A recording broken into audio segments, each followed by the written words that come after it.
Good day, ma'am. This is my video report about sa prelim topic. Um, First is on theories and crime causation.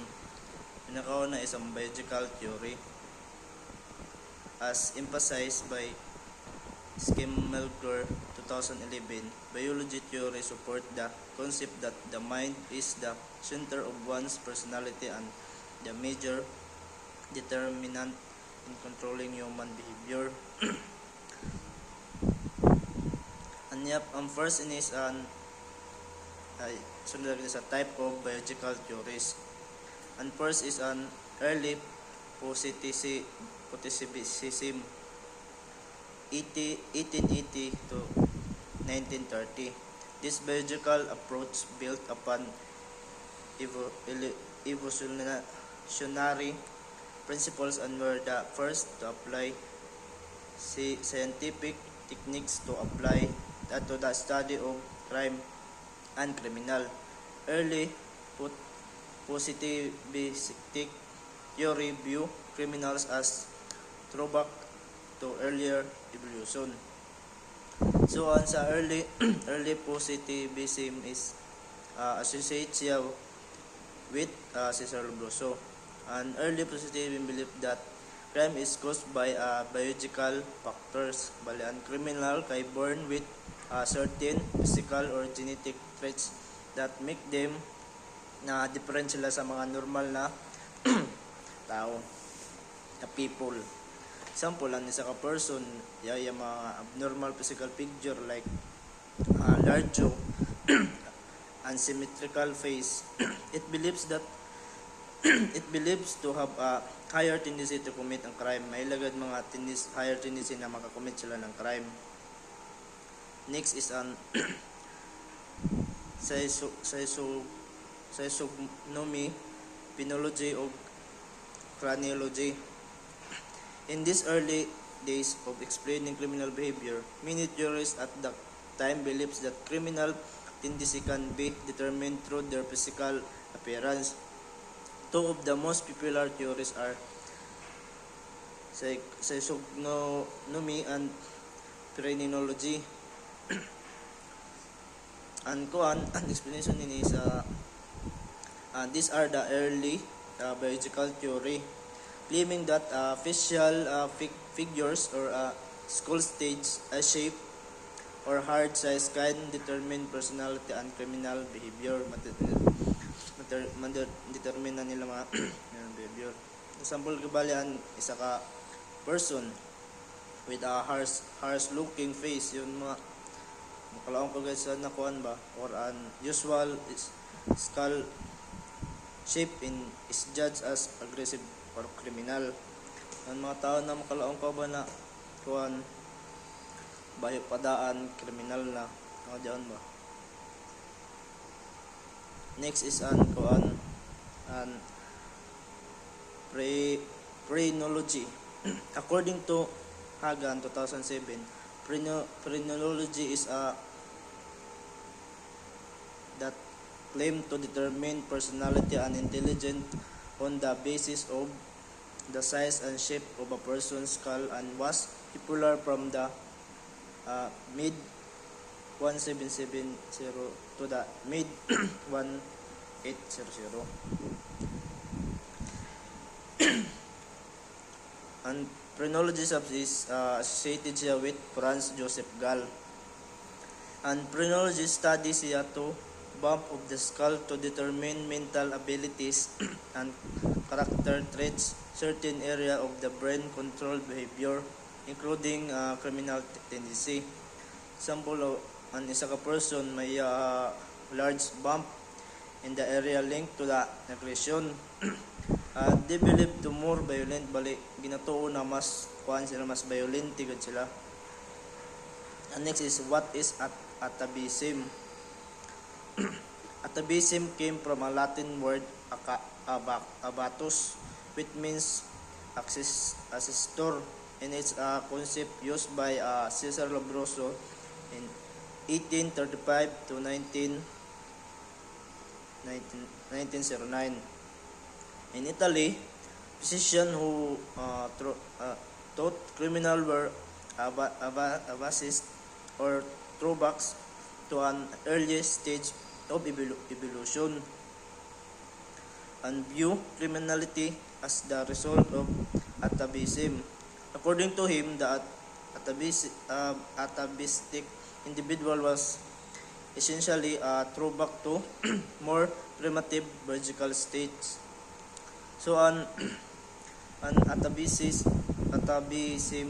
is also from Sir Cesar Broso. Atavism means is a throwback to a primitive humans. And kuan kabali ang criminal are biologically less evolved and show primitive taste.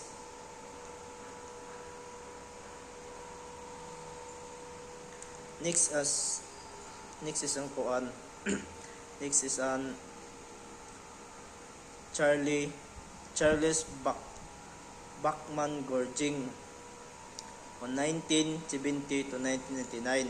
He was an English physician, used a newly developed but advanced mathematical techniques to measure the correlation between psychological figures and criminal history. Gorging assumed that the frequency length of imprisonment could measure the seriousness of the criminality. Si Gorging is a criticized ng Labroso. He found no physical difference between criminal and non-criminal, but suggests criminal may have may ila kuan ang criminal may ila lower intelligence. Sample gabali ani sa ka person mo commit siya ng crime not because of the physical traits but due to lower mentality or kuan hina ng mga panahon na una. Mentality ability or poor decision making, yun hindi daw makadesisyon. Next is si Ernest E. Houghton on 1887 to 1954. A professor of anthropology at Harvard University conducted a similar study between the year 1927 to 1939. In 1939, Houghton published Crime and Demand. So bali si Houghton believes mintuod kabal siya ang mga criminal are biologically inferior and have distinct physical traits that make them prone to crime. Ang isang place is a person with a certain body measurement like an iya height, weight, or an iya facial structure is classified as more likely to commit crime. Mas more na mukuan sila mo commit sila ng crime. Next is an constitutional theories. Constitutional theories are those that explain criminality by reference to offenders' body types, genetics, or internal observable physical characteristic. An inner theory is say crime is influenced by a person sa iya body type, genetic, and physical characteristic. Example is a person with a aggressive physical build and temperament but may be more prone to violent and mas grabe sila mo violate nan nila behavior. And next is an body types of somatopaying. This refers to classification of human being into types according to body build and other physical characteristic. This perspective was primarily associated with the work of Ernest Christmer, and a professor of psych at the German University of Tübingen with William Hilbert Sheldon. Ang mga people kuno, ang people are classified based on the body structure which is linked to personality and possible criminal behavior. Bali, an example is muscular person may be more aggressive. Yun mga dagkon gawas ba, mas more sila na aggressive, while ang mga soft-boiled person may be more relaxed. Numiton mga kuan soft-boiled, soft body mo sila ang mga kuan da, relaxing da, hindi sila mga aggressive dahil sa mga muscular person.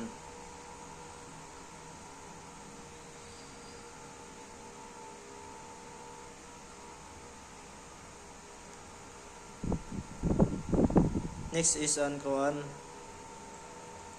Siloid types Critex3R. Next ang Kretschmer 3 basic mental categories. And first is an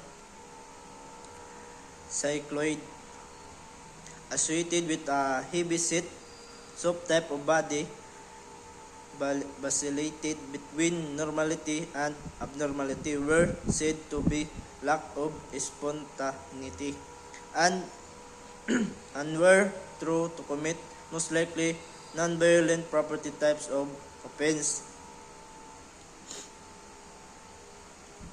So an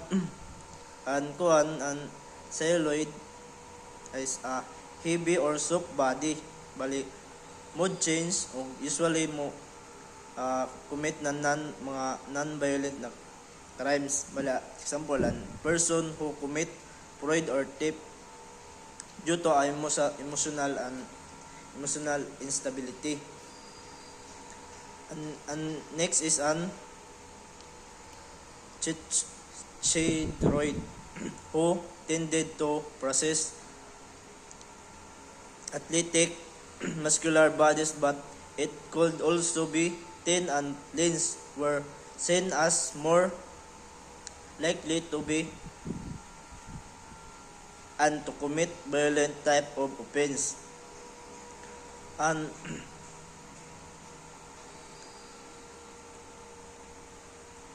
sunod is an dysplastic. And dysplastic is were said to be mixed group described as a highly emotional and often unable to control themselves. They were thought to commit mostly sexual offense and other crime of passion. Sa dysplastic sabi sa mixed body type, bali very emotional or poor self-control linked to crime passion. Example an isa ka person who commit rape or domestic violence during sa ila emotional outburst. Next is ang Sheldon personality types. First is ang endomorphs, heavily with short arms and legs. They tend to be relaxed and extroverted and relatively non-criminal. And sa kuan is endomorph is amoy ni sila mga fat, round body or relax. Tapos less likely na criminal. Example isa ka example kuan siya is a friendly person yon who prefers socializing rather than committing crime. Amin ni ang tao na kuan friendly. Tapos makikuan siya ba, socialize siya ba, tapos less siya sa mga dili siya kabali commit siya ng mga crime. Ang ikaduha is ang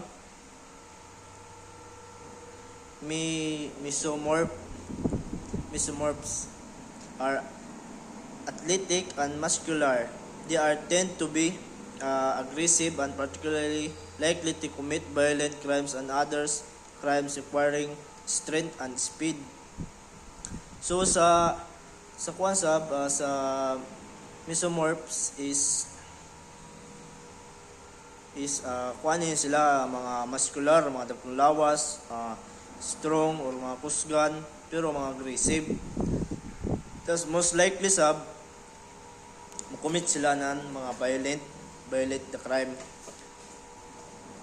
Example, mga kang member involved sa mga robbery or mga physical assault. And last types is an ectomorphs are thin, introverted, and oversensitive. Introverts, sensitive, and subject to worrying. Sa concept, ectomorphs is sila mga thin or mga introverted, yung mga di ka na nakisocialize or mga sensitive or mga less sila na aggression. Example sa mga yun, mga hilumon din ng mga tao na mo-avoid sila na conflict and crime. Next is an decision the contribution of constitutional theory in relation to criminality. It helps criminology understand the biology and body structure can influence behavior, not just sa environment. Next is an hormones and chemistry.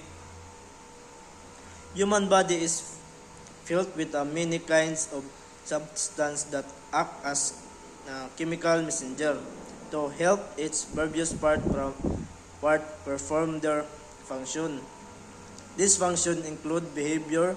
Biologists have tried to determine the role chemical substance might play in criminal and it utilize chemical influence including hormones and food additives, allergies, and vitamins and other chemical substance to explain criminal behavior.